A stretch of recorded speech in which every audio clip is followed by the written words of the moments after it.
जय माता महालक्ष्मी। आज हम एक बहुत ही इंपॉर्टेंट टॉपिक के बारे में बात करेंगे।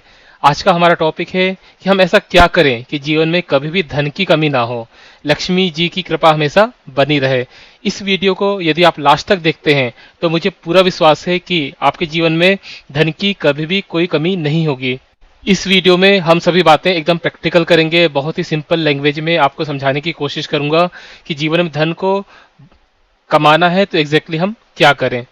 देखिए, जीवन में धन का बहुत महत्व है। लोग बनावटी बातें करते हैं कि धन से खुशियां नहीं खरीदी जा सकती, तो क्या गरीबी से खुशियां खरीदी जा सकती हैं? गरीबी को मृत्यु से भी बुरा माना गया है। गरीब आदमी हर पल मरता है, हर छोटी छोटी चीजों के लिए उसे कंप्रोमाइज करना पड़ता है, अपमान सहना पड़ता है। इसलिए जीवन में धन यदि सब कुछ नहीं है लेकिन बहुत कुछ है।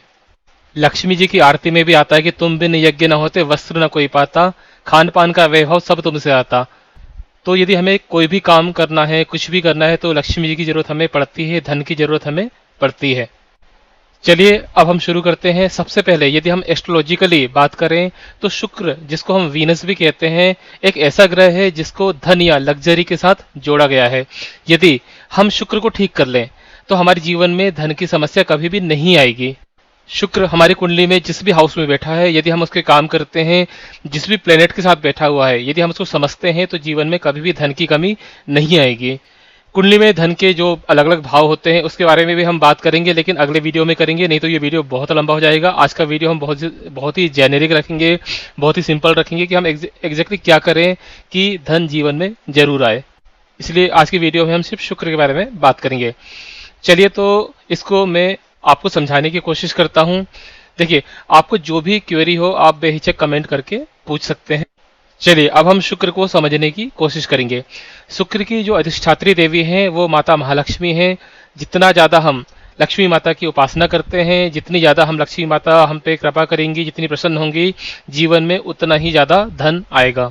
लक्ष्मी माता को प्रसन्न करने के लिए आप श्री सूक्तम या कनकधारा स्तोत्र, ये दोनों ही स्तोत्र बहुत ही ज्यादा पावरफुल हैं।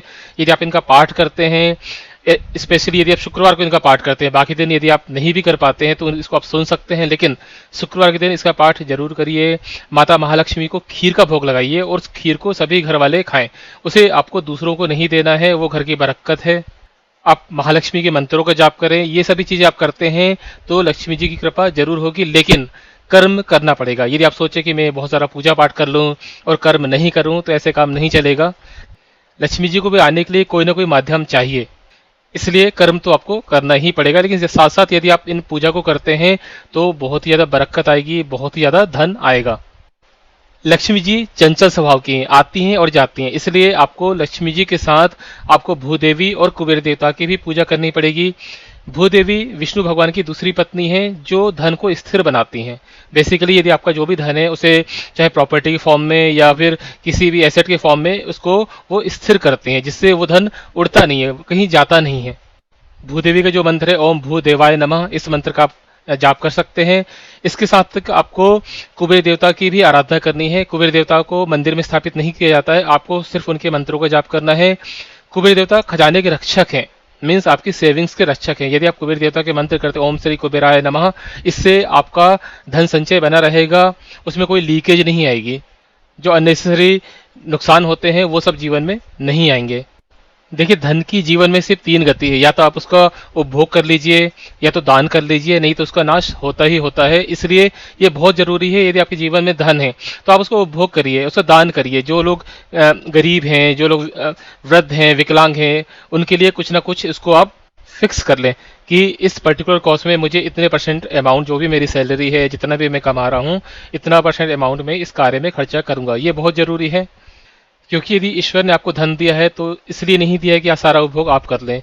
जो लोग जरूरतमंद हैं, आपको किसी को कर्महीन नहीं बनाना है, लेकिन हाँ, जो वृद्ध हैं या फिर जो स्वाभिमानी है लेकिन किसी कारण से उनके घर पैसा नहीं, तो आप उनके बच्चों की शिक्षा की जिम्मेदारी ले सकते हैं। इस तरह से आपको धन का दूसरों के लिए भी उपयोग करना है।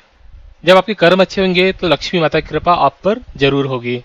इसके साथ साथ आपको गौ माता की भी सेवा करनी है। देखिए, गौ माता को शुक्र से जोड़ा गया है, तो जितनी ज्यादा हम गौ माता की सेवा करते हैं, उन्हें हरा घास खिलाते हैं, रोटी खिलाते हैं, किसी भी तरह से उनकी सेवा करते हैं, उनका सम्मान करते हैं, उनका बचाव करते हैं, तो इससे भी शुक्र काफी ज्यादा मजबूत होता है।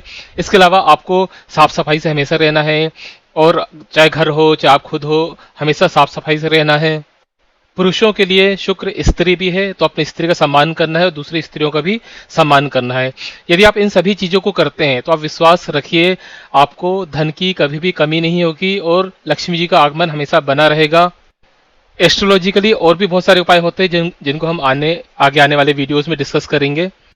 इस वीडियो से रिलेटेड यदि आपकी जो भी क्वेरी होगी आप उसको कमेंट करके पूछ सकते हैं, और यदि आपको एस्ट्रोलॉजिकल एडवाइस की जरूरत है तो आप हमें कांटेक्ट भी कर सकते हैं। यदि आपको ये वीडियो अच्छा लगे तो इसे और भी आप दूसरे लोगों के साथ शेयर करिए, ताकि उनके भी जीवन में धन का आगमन बना रहे, लक्ष्मी जी की कृपा बनी रहे। जय माता महालक्ष्मी।